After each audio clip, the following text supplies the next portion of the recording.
నమస్కారం NSTV news కి స్వాగతం. నా పేరు సంధ్య. ముందుగా వార్తల్లోని ముఖ్యాంశాలు. మేడ్చల్ జిల్లా ఆలియాబాద్ మున్సిపల్ పరిధిలో బుధవారం శుభం గార్డెన్ లో ఆలియాబాద్ కాంగ్రెస్ పార్టీ అధ్యక్షులు తుమ్కి రమేష్ ఆధ్వర్యంలో కాంగ్రెస్ పార్టీ కార్యకర్తల సమావేశం నిర్వహించారు. ఈ కార్యక్రమానికి ముఖ్య అతిథిగా రాష్ట్ర మంత్రి కోమటిరెడ్డి వెంకటరెడ్డి 3 మున్సిపల్ కాంగ్రెస్ పార్టీ కార్యకర్తల సమావేశంలో పాల్గొన్నారు. ఆ తరువాత మీడియాతో మాట్లాడుతూ 3 మున్సిపాలిటీలు కాంగ్రెస్ పార్టీ గెలుపు ఖాయమని మంత్రి తెలిపారు.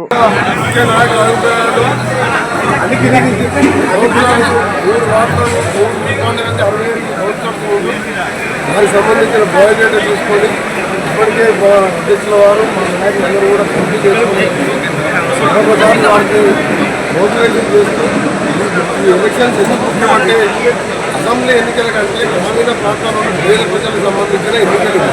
ఈ ఎన్నికలకంటే పేదవాడు ఆపదలు ఉన్నా ఆ కుటుంబాల్లో ఏమైనా చదువుకోవాలన్నా యువతలో ఏమైనా ఇబ్బందులు ఉన్నా తీర్చే సమస్యలు గ్రామంలో మురికి కాలువల సమస్యలు కానీ మంచినీళ్ళు కానీ ట్రాన్స్ఫార్మర్లు కానీ ఈ ఎన్నికలు ముఖ్యమైన ఎన్నికలు కాబట్టి వారికి 4 మాటలు చెప్పి 6 సార్లు గెలిచిన అనుభవంతో వారికి విషయాలు చెప్పడం చెప్పి వాళ్ళు కూడా అందరూ పెద్ద నాయకులు ఉన్నారు. గొప్పగా నమ్మకం ఉంది. మా నాయకులు కార్యకర్తలు నేను కలిసికట్టుగా ఉండి మల్కాజిలో ఈ 3 మున్సిపాలిటీ గెలిపించి ముఖ్యమంత్రి గారు మాజీ పార్లమెంట్ సభ్యులుగా ఇక్కడికి వెళ్ళే ఉన్నాడు. ఆయన వారికి గిఫ్ట్గా ఇద్దామని మా నాయకులందరికీ చెప్తున్నా. ఆయనతో పాటు ముఖ్యమంత్రి గారు బిజీగా ఉన్నా మీకు మీ ప్రాంత అభివృద్ధి కోసం సపరేట్గా నా ఛాంబర్లోనే ఒక పిహెచ్డిఎస్ కూడా మీకు ఎప్పుడు వచ్చినా అందుబాటులో ఉంటట్టు చిన్న చిన్న పనులున్నా పెద్ద పనులున్నా మీ సమస్యల పరిష్కారం కూడా కృషి చేస్తాను.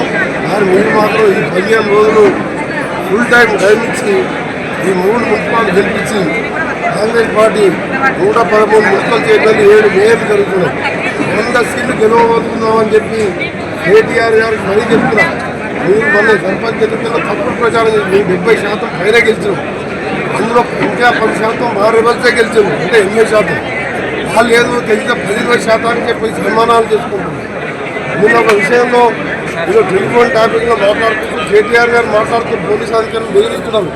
ఇక 2 ఏళ్ళు అయితే వచ్చేది మా గవర్నమెంటే, మీరు రిటైర్ అయినా మీ సంగతి చూస్తామని. అయ్యా కేటీఆర్, నువ్వు మర్చిపోకు. మా అసెంబ్లీ అయ్యాక 6 నెలలకు పార్లమెంట్ జరిగితే 2-0 వచ్చింది. ఒక్క పార్లమెంట్కి వెళ్ళలేదు. మేము 10 ఏళ్ళు మీ నాయన ముఖ్యమంత్రి విశాఖలో ముఖ్యమంత్రి ఉంటే కామరాజ్ రెడ్డి, నేను, రేవంత్ రెడ్డి గారు, ఉత్తమ్ కుమార్ రెడ్డి గారు 3 పార్లమెంట్ సభ్యులకు గెలిచినాం పైసా ఖర్చు పెట్టకుండా. నువ్వు 10 ఏళ్ళు ముఖ్యమంత్రులు ఒక్క పార్లమెంట్ గెలవలే. నీ సిట్టింగ్ సభ్యులు చనిపోతే కంటోన్మెంట్ గెలిపించుకోవాలి. ఇక 2 ఏళ్ళలో ముఖ్యమంత్రి అవుతారంటే అది పెద్ద జోకులాగా అనిపిస్తుంది. అది అందుకనే అంటున్నా, ఈ పార్టీ గుర్తు ఎన్నికలు కదా, సరే మొన్నటి దాకానేమో ఉన్న 15% ఏడపోతున్నాను సన్మానం అని దిగిన ఉండాలి. దీని మీద ఛాన్స్ చేస్తున్నాం.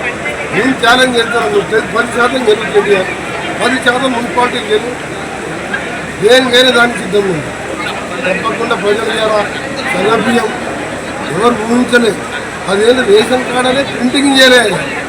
లక్షల రేషన్ కార్డు ఇచ్చి ధనికులు మాలాంటి వాళ్ళు మీలాంటి వాళ్ళు తినే పేదలు కూడా 50 రూపాయలకి సన్నబియ్యం తింటుందంటే 5 లక్షల ఇల్లు కట్టుకుంటుందంటే అది ఏంది స్టార్టింగ్ మాత్రమే.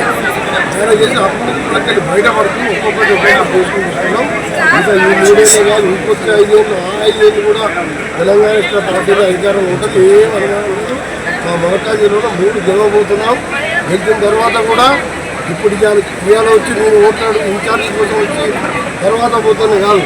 నేను నల్గొండ జిల్లాను ఏ విధంగా చూసుకుంటున్నానో, తెలంగాణ రోడ్డు విషయంలో ఏ విధంగా కష్టపడుతున్నానో, ఈ 3 మున్సిపాలిటీలో కూడా ముఖ్యమంత్రితో పాటు నేను కూడా అండగా ఉంటానని మీ ద్వారా వారికి మాటిస్తూ మీరు గెలిపించి మరొకసారి ముఖ్యమంత్రి గారికి, ఎందుకంటే ఆయన పాత మంత్రి కాబట్టి 3 మున్సిపాలిటీలో కార్యకర్తలు అందరు కార్యకర్తలు మల్లారెడ్డి, కవిత, కేసీఆర్, హరీష్ గారు మీరు ఎప్పుడు మాట్లాడారు. ఏమన్నా కేసీఆర్ మాట్లాడారు. ఆయన సాగు నోట్లో తలబెట్టి బయటకు వచ్చి తెలంగాణ తెచ్చినాడు. మనకి మా శ్రీకాంతాచారి సాగు నోట్లు తలబెట్టి అదే పోయింది కదా, కానిస్టేబుల్ దృష్టి పోయింది కదా.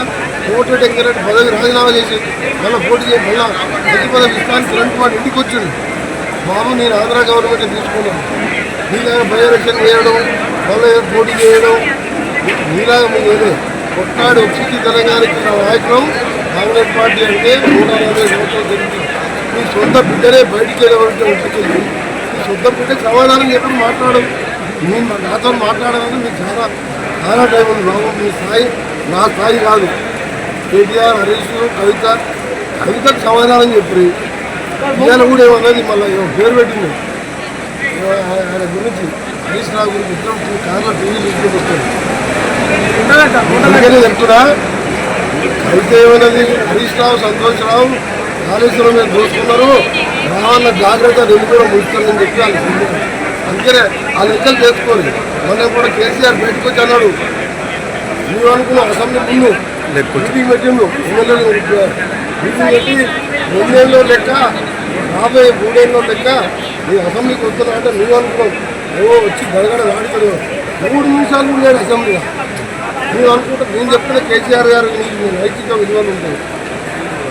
25 నెలలు 1,25 లక్షలు జీతం తీసుకున్నాను. నాకెంత వస్తే నెలకు 5 లక్షలు జీతం వస్తుంది. నా జీతం ఇవ్వాలో మా సీనియర్ లేకపోతే వాళ్ళ భార్య పెద్ద నువ్వు అసెంబ్లీ కాకుండా జీతం కూడా హత్యకర్ది ఆ 1,20,000 కూడా కట్టాలి. 1,20,000 కూడా వాపసు కట్టాలి. ఆ అనుకుంటున్నావు కాంగ్రెస్ పార్టీ 20 ఏళ్ళు అధికారం ఉంటుంది రాసి పెట్టుకుంటుంది.